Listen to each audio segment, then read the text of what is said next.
Hi, everybody. Welcome to the April Supper Club. We are going to try something a little different today. Yes. So we've done all of this. We've done 6 of the 7 deadly sins. The last one is pride. Pride. So we thought we'd start at least by doing a little interviewing and just catching people in the moment.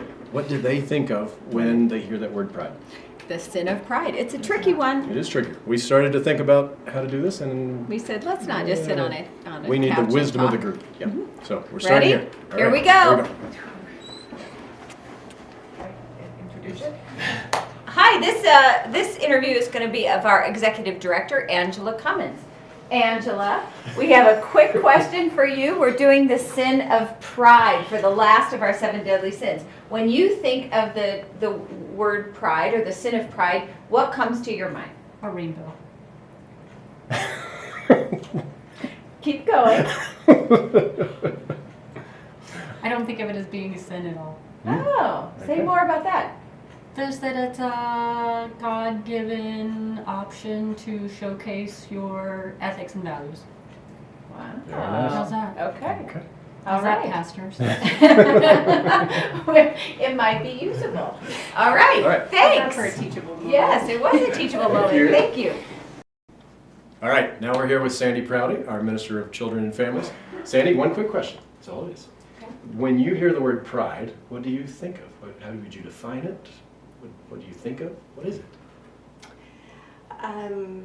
For me, it's feeling good about the accomplishments of myself and others, but I also feel a dark side around it. I think pride is an honest human reaction to things that go well, but then you need to move on from that. I think it's kind of a momentary thing. Mm-hmm.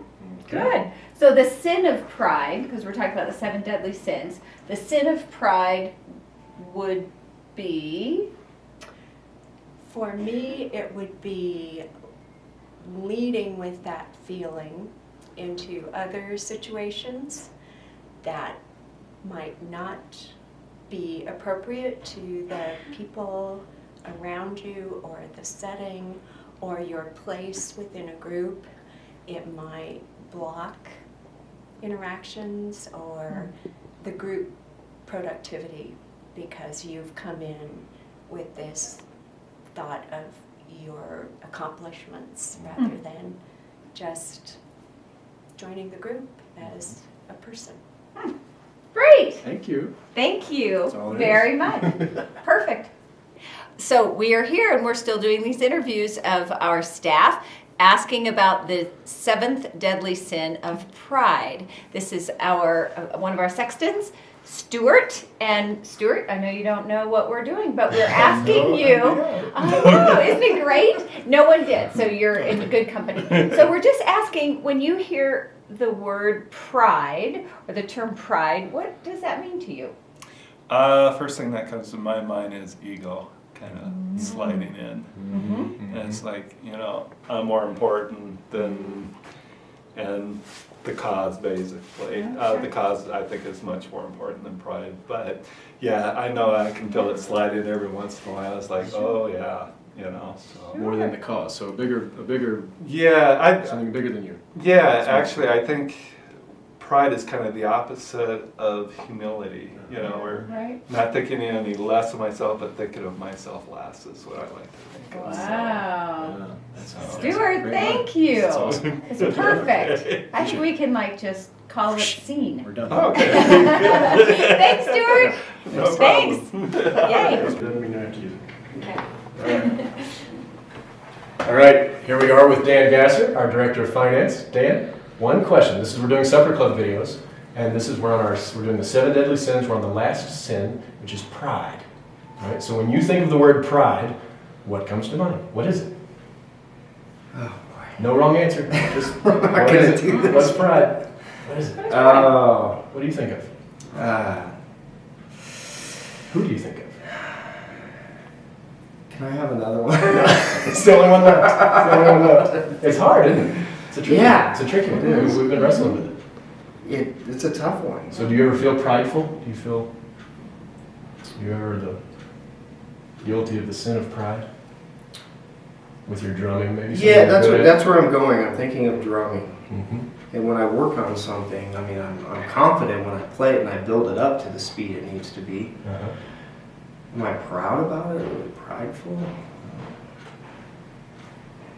I always approach the drums in a humble way, but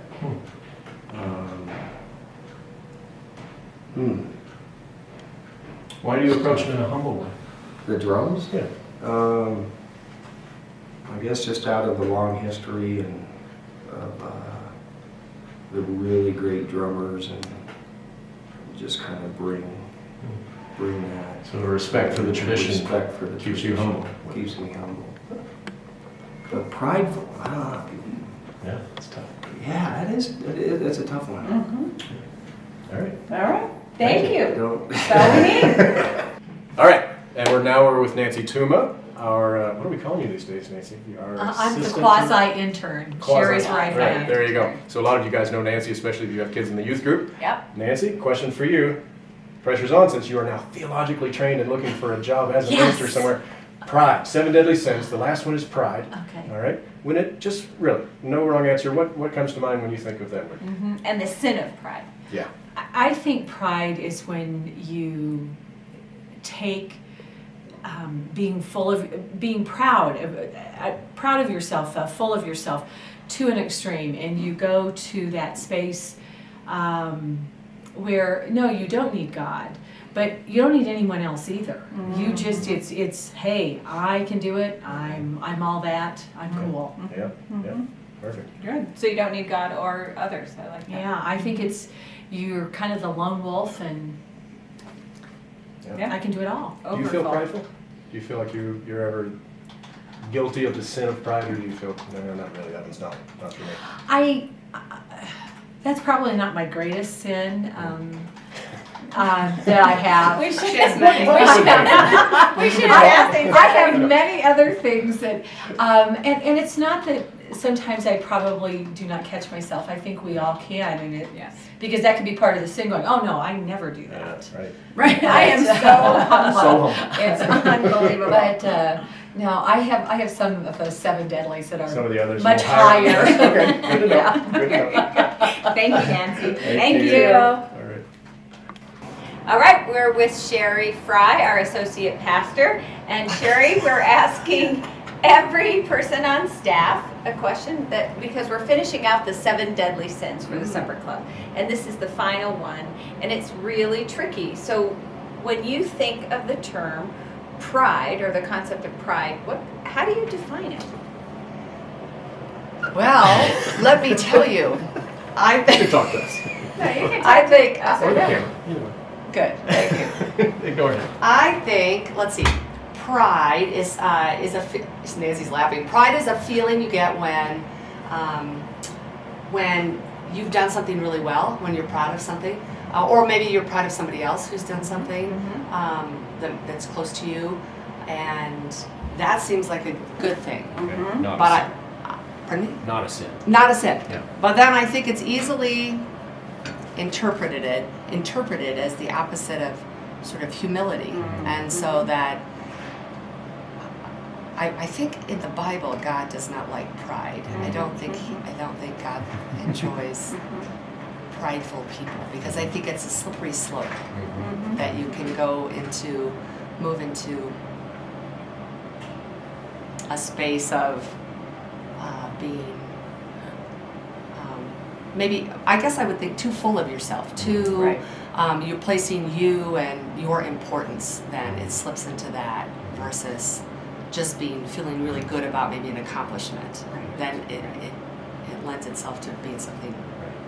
So as pastors, let's talk about it theologically a second. So there's the whole if it's a sense that you can do everything, and then it's I've heard it understood as a separation from God, because we're not dependent on God. We don't need God, right? Does that make sense theologically? That you can't, and you're on this island, and then Or maybe you think you are God. yeah, right. Or in the worst case, yeah.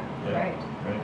In some ways, that becomes then the sin of all sins, because then you make your own rules, and all the others of the 7 deadly sins can come out of that. That's exactly what I was thinking. You phrased that Well, beautifully. thank you. I read it in a book. That's excellent. Excellent. Yeah. Reverend Fry, thank you very much.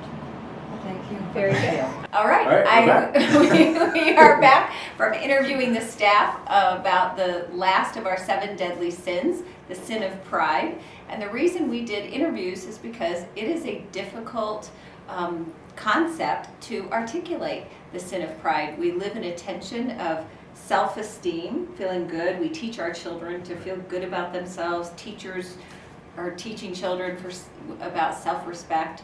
And yet, when does pride or feeling proud become a sin or deadly sin?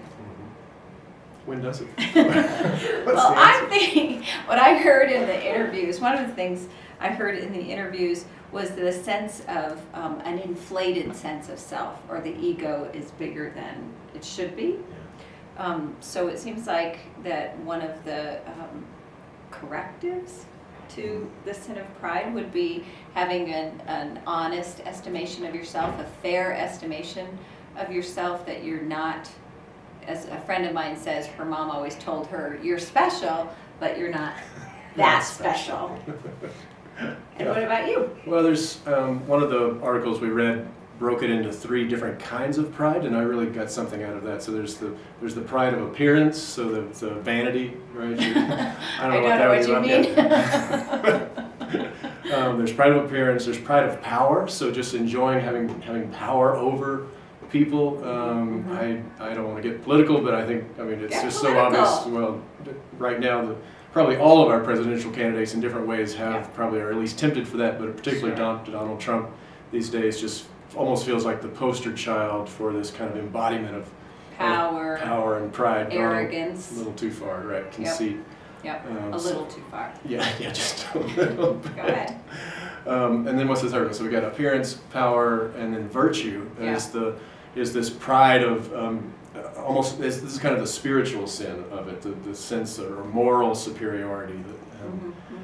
And we've talked. I can feel all through. This is probably my biggest sin. I think I get this one. Like, oh shoot. Virtue or pride? Pride. No, the sin of it. Yeah. That I think if anything, I'm most guilty of those kinds of things. It makes those resonate for me.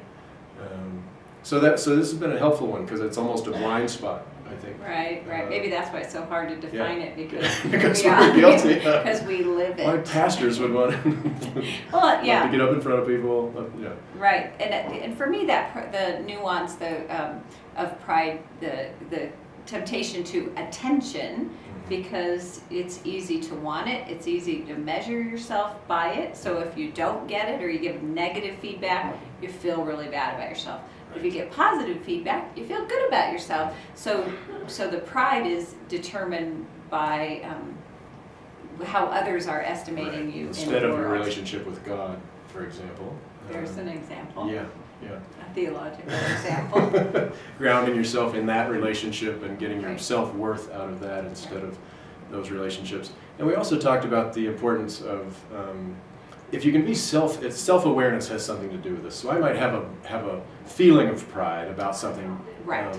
But An accomplishment, or say your child's accomplishment, or something well, like that. no, I don't mean just the healthy parts. I mean even just feeling a little too prideful, Okay. but then being able to be self-aware to go, oh, there it was, and letting that go helps a lot with some of that, for sure.